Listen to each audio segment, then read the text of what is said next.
Hello, and I hope this message finds you well. I wanted to talk today about something that's been on my mind recently because I'm on spring break and I just took a trip through Colorado, and I was reminded of the differences between Colorado and New Mexico, which I've observed for many years now, because I've spent a fair amount of time in these two states, actually the majority of my life by far in these two states.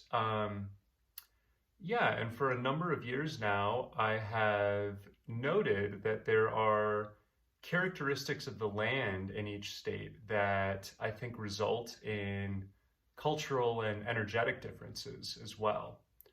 Um, and I just wanted to expand on those a little because it's quite interesting to me. I think it's an interesting thought experiment for any region, how the characteristics of the land kind of eventuate in the sorts of people drawn to that place or the activities undertaken there. Um, yeah, so the earliest time I remember discussing this with someone, we were talking about the differences in shapes and heights of mountains between Colorado and New Mexico. And this is still the center of my discussion. Um, both these states share the Rocky Mountain range, but in New Mexico, it's reaching its tail end. And so the mountains are becoming less steep, they are decreasing in altitude, and they're starting to blend in with a natural flatness.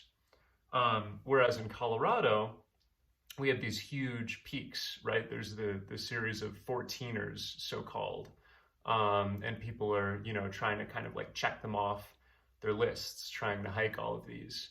Um, and we have these massive shearing peaks, which are very serious undertakings if you're going to hike them or you can ski them, and they invite kind of a more extreme orientation. And my friend and I were talking about how, because of this intensity in Colorado, the culture accordingly becomes classically more masculine, more kind of vigorous, more aggressive, whereas the culture in New Mexico is a little more tranquil, a little more settled into the land. Again, just by virtue of the shapes of the respective mountains. Um, Expanding on this a little more, I find that Colorado is more extroverted. Um, I went to college there, I lived there for a couple of years after, and I noticed that when I'm in Colorado, my orientation is toward meeting people, socializing, toward career in the sense of building things outside me, and toward adventure. So I believe that the landscape invites this from us in that place. In New Mexico, my orientation is always much more internal. I grew up here and I've lived here at several different times since college. I live here currently. And I noticed that when I'm here, I am drawn to introspect, to analyze myself, and to do healing. It doesn't feel like a very naturally social place to me. I do have friends here, but I almost feel like I'm breaking some code when we hang out with one another. It's this deep inner knowing that that is not what this place is for somehow. Um, some other differences. I think both states have shadow sides. So if Colorado has this very excitable, young, extroverted energy, I think a shadow side is it can also be quite unconscious. It feels to me in line with what I think of as the colonial paradigm when I'm there. So if I look at this huge mountain and my instinct is, how can I like jump off the highest uh, ledge, or how can I like climb the highest peak on it, or whatever most extreme kind of sport I can engage on this mountain, I'm almost exploiting or abusing that mountain for my own superficial gain. So I feel Colorado is much more conducive to, like Instagram culture, where I'm going to show the world all of these intense escapades I've gone on. Yeah, and it feels to me much whiter in the sense that European culture historically has kind of agglomerated or subsumed other cultures in this unthinking way. Two, there is a cultural aspect here, which is that when I'm in Colorado, I feel that more people are transplants. They are literally white, and they are also from other regions in the country, and they don't have deep roots in that land. That feels more normative to me there. New Mexico, too, has a shadow side. So when I'm in New Mexico, again, I feel drawn to healing, to introspection. For me, this can turn into depression or isolation. And I feel if there is a kind of like vortex around this place, it is a place for people who have incurred trauma from other areas to come and to kind of assess and heal that trauma. It feels very nourishing, very soothing just to be here. It's hard to explain why if someone hasn't traveled through New Mexico before. But there's a sense that just by being here, I am doing some kind of therapeutic work.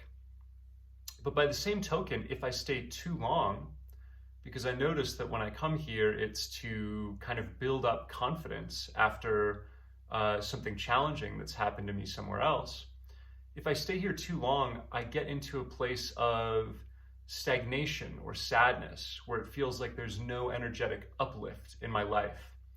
And I'm always called then to move on. New Mexico's, slogan by state is Land of Enchantment. And people from here joke that it's actually the land of entrapment. It's like the Bermuda Triangle. You get sucked in here and you can't leave. So that's a shadow side. Just adding one more positive thing about New Mexico, and this again contrasts with one of the dynamics I've laid out about Colorado. In New Mexico, I find there is much more cultural fidelity. There's much more of a sense of connection with the history of this land. You can see that in the food. You can see that in the intermixing of races. New Mexico is also very segregated. Most of the country is, but I would argue it's less so than Colorado. And you can see it in dialect as well. The way people speak here, there's more Spanglish, there's more Spanish. There's more of a sense of belonging to something already rich rather than needing to create new atop the surface, which is what I experience in Colorado. There was one other thing I wanted to talk about in this video, kind of a newer idea for me, and I'm blanking on it right now. Yeah, it's that the differing severity and scale of the mountains between Colorado and New Mexico, I also think invite different aesthetic reactions, which kind of dovetail with the psychological climates I've described. So in Colorado, the mountains are so huge that they almost dizzy the human eye or spirit. And this creates what in the psychological tradition is known as the sublime. It's this sense of being so small, so insignificant, that there's an awareness of the godly, but it's coupled with fear. So it's like, God is real and God can crush me because this mountain is so large. It is so much larger than anything a human being could create, right? That to me is a byproduct of the scale of the topography in Colorado. And accordingly, I also think there's this aspect of blindness in Colorado. It is like the landscape is so overwhelming that my perceptual apparatus actually shuts off. And so I can engage with that landscape, but I'm doing so in this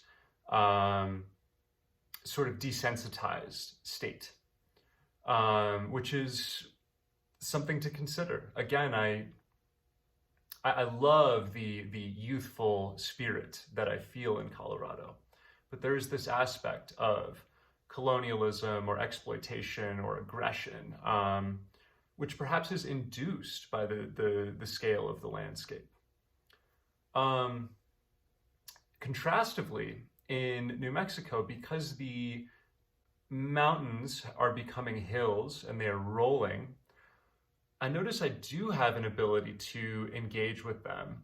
And there's almost a dialectic where the mountains invite me to reflect on nature and on my relationship with nature, which is to reflect upon myself.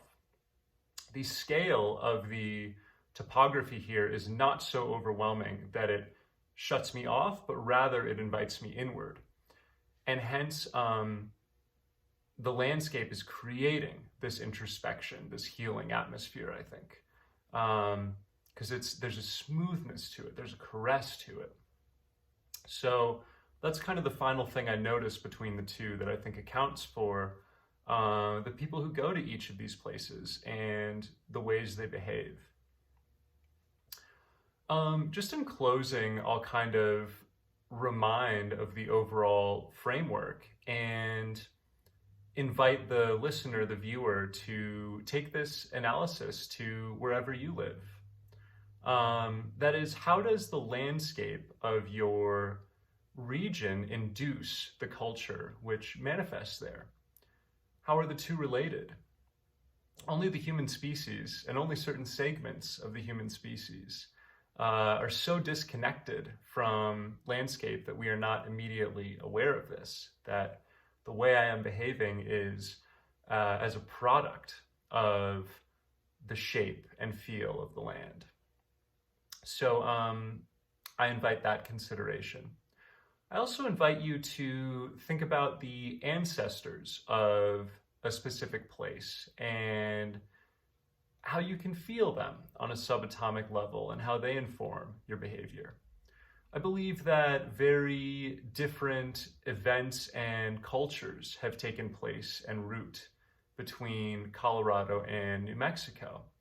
And part of the self-examination I conduct when I'm in New Mexico is probably inspired by this very vague but pervasive sense.